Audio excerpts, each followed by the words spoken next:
Today I want to show you how to make a pizza sauce. So we're making a nice tomato sauce. You can use it as a soup or as a sauce. We will make it for the pizza. So first I have to cut and peel an onion. Okay, so now we got all our onions chopped up nicely for our tomato sauce. Okay, I've cut already all the other tomato. So I'm using a combination of olive oil and normal oil. This will add some flavor. Extra virgin olive oil will actually just not be as useful. Okay, so while this is heating up now nice and hot, I've got a clove of garlic which I have peeled already.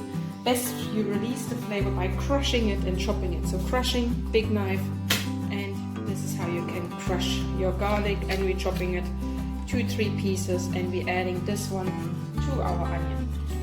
Alright, so my pot is now hot, so I'm taking my onions, placing them into my bowl or into my pot, and I'm sautéing this. So sauté means it's a gentle, low cooking without browning. A lot of people, they love browning their onions. That's actually what you don't want. You want the sweetness to come out without any bitterness. So sauté means a slightly less heat applied, and you're cooking this on a gentle heat until your onion looks slightly see-through.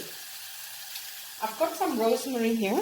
I always call it my little Christmas tree, and we're gonna add this at the later stage because you can use thyme or rosemary with tomato. It goes very well, and these two would be hard herbs. So hard herbs you can add to it. I wouldn't chop it up, it becomes too strong. Like basil you would add at a later stage, but not in the beginning. Okay, so my onion is looking almost see-through, and I'm going to add a little bit of salt to this already. Salt takes out water from any kind of veggie, so I love to add the salt in my tomato sauce because I want the water to come out of my tomato at a later stage. And I'm going to add a little bit of black pepper as well. And I think at this stage now we can add our tomatoes to this.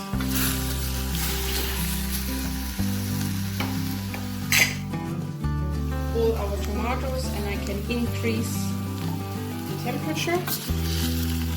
You can use electric or gas, whatever stove you have.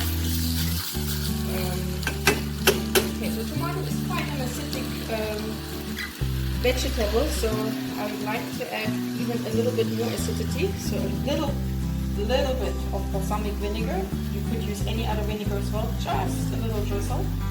Could be exact, say maybe half a teaspoon to a teaspoon, and you can either use honey. I prefer to cook with honey. It's more, it's better for your health, but you could otherwise use sugar as well, and a little squeeze of sweetness to the dish.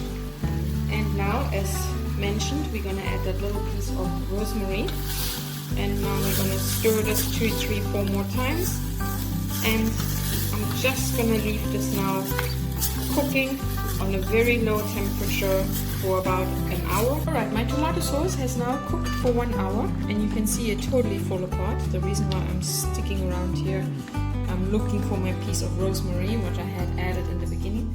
If some leaves fall off, no problem, it just adds some flavor.